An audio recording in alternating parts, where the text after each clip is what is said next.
vais vous faire un retour d'expérience. Moi, j'ai été diplômée d'un master en développement durable en 2015. Donc, c'était globalement les premiers masters qui étaient proposés par les écoles de commerce. Et du coup, je peux vous faire un retour aussi d'expérience sur qu'est-ce que ça veut dire chercher un métier dans le secteur du développement durable en sortie d'école. À la base, c'était un tout petit marché, hein, il y a 5-10 ans, c'était tout petit. Aujourd'hui, c'est devenu un marché globalement très concurrentiel, très compétitif aussi, c'est-à-dire qu'il y a beaucoup de demandes. Moi, je reçois toutes les semaines des appels de personnes qui soit veulent s'orienter vers du développement durable, soit veulent se réorienter vers du développement durable et de la RSE. Ils me demandent si c'est nécessaire d'avoir une formation. Oui, c'est clairement nécessaire d'avoir une formation. Si demain, vous cherchez un poste de marketing responsable ou de RH responsable, communication responsable, une entreprise attendra de vous d'avoir un diplôme, d'avoir du coup une formation, parce que c'est une technicité à avoir. Donc, c'est important pour vous d'avoir cette formation. C'est nécessaire pour la société aussi. Pourquoi ? Parce que la transition écologique, elle invite les entreprises à se réinventer et donc à réinventer aussi leur métier en intégrant la notion de performance, mais aussi celle du social et de l'écologie. Or, aujourd'hui, dans les filières dites un peu classiques du marketing ou de la communication ou du RH, on ne pousse pas aujourd'hui forcément les étudiants à repenser ces métiers finalement à la lumière des enjeux de transition écologique et solidaire. Or, aujourd'hui, si on veut permettre le changement de paradigme qui est nécessaire à la survie de notre société au regard finalement des enjeux qui nous incombent, il y a une nécessité d'adopter des nouveaux référentiels, on parle aussi de comportements, de nouveaux réflexes, et donc de faire muter ces nouveaux métiers alignés aux enjeux de transition écologique. Je vais un peu illustrer ce que vous venez de dire. Moi, je n'ai pas suivi de formation en RSE. J'ai fait un master en marketing et innovation, mais par contre, je l'ai fait au sein d'un département RSE. C'était chez McCain.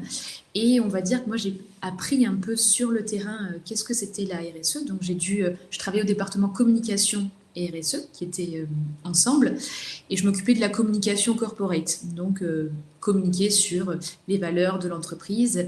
Et ça n'a pas été toujours facile comme exercice parce que j'ai dû vraiment aller chercher, trier, investiguer sur l'information, surtout sur la thématique de la RSE parce que voilà, à côté, moi, j'avais des enseignements plus traditionnels.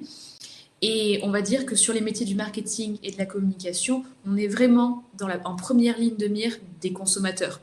Donc, un bad buzz peut être très vite arrivé. On peut avoir facilement un problème d'image si voilà, on communique sur un engagement RSE, on communique un peu trop dessus, il n'est pas vraiment fondé, ça devient du greenwashing. Donc, il peut y avoir un greenwashing, donc c'est-à-dire communiquer sur un argument, on va dire, infondé écologique, mal intentionné, mais aussi ça peut être tout simplement par un manque de connaissances, en fait, tout simplement. Et c'est pour ça que je recommande vraiment ce côté formation pour pouvoir en fait s'épanouir vraiment dans son métier et on va dire que ça facilite l'appropriation de ces métiers. Sinon voilà, moi je ne vous cache pas que ça a été un petit peu difficile dans les premiers temps parce qu'il y a beaucoup d'informations qui vont un peu dans tous les sens d'ailleurs sur le sujet du développement durable. Donc voilà, pour exercer sereinement, je conseille un bon bagage sur cette thématique. Si je prends l'exemple de Decathlon, on a commencé comme étant distributeur de produits d'autres marques, des grandes marques américaines pour ne pas les citer. Dans les années 90, on s'est mis à produire nos propres produits Decathlon, puis après à développer nos propres marques, et après à faire des produits de plus en plus spécifiques pour des usages sportifs. On reste autour du produit. Et donc, c'est pour ça qu'on a toute une armée de designers, d'ingénieurs, de chefs de produits. Et je pense qu'à terme, on sait que le produit, par sa fabrication, ses process, il émet du CO2. Et il va falloir imaginer des moyens d'accès au sport autres que de passer par le produit. Et ça passe par la formation d'étudiants, de ressources pour comment on passe d'une économie de la propriété à une économie de l'usage. Du coup, ça passe par une meilleure maîtrise des outils numériques, par une meilleure maîtrise des modèles économiques, par une meilleure maîtrise des canaux de réparation, de location, tous ces sujets-là. qui font qu'on pourra adresser le sujet du CO2 de manière plus pointue. On a à la fois besoin d'experts pointus. Donc, je pense par exemple à tout ce qui va être communication, de reporting des actions environnementales, sociales de l'entreprise. Où là, on a vraiment besoin de respecter des règles. Il y a des connaissances techniques pointues à avoir. Mais tous les métiers de la communication, que je fasse de l'événementiel, du content, peu importe, il y a vraiment besoin d'intégrer cette double expertise. Être un bon communicant aujourd'hui et encore plus demain, c'est d'être capable de penser accessibilité aux personnes handicapées, quel que soit le sujet sur lequel je communique, de penser inclusivité, de penser éco-conception de ma campagne, de penser à l'utilisation, qu'est-ce que je peux faire en termes d'argumentation verte. Donc oui, clairement, il y a ce besoin d'expertise avec le risque que pointait Louis. Si on n'a pas cette expertise et qu'on a juste, on va dire, le bon sens ou en tout cas l'envie de faire quelque chose, et Raphaël, la communication aussi, c'est souvent perçu comme un métier de bon sens.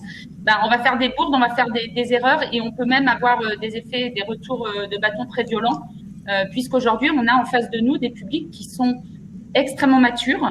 On a des ONG qui sont très affûtés et qui vont aller regarder de près tout ce que l'entreprise dit. On a des réseaux sociaux aussi qui vont tout de suite donner des proportions fortes. Donc, on a vu quand même pas mal de bad buzz qui ont été, on va dire, qui étaient générés par de la maladresse et de la méconnaissance de ces techniques, de la méconnaissance des enjeux de développement durable. Voilà, donc oui, il y a un gros besoin de cette expertise. Jusqu'à présent, les agences se sont quand même beaucoup formées, on va dire, sur le tas, voire pas formées du tout. Donc là, aujourd'hui, on voit fleurir des départements développement durable ou RSE comme RSE dans les grandes agences.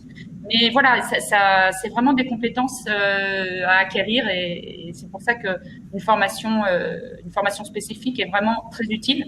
Encore une fois, intégrée au métier de com, qui reste, enfin, ça fait partie de la panoplie de mon point de vue et ça le fera encore plus demain.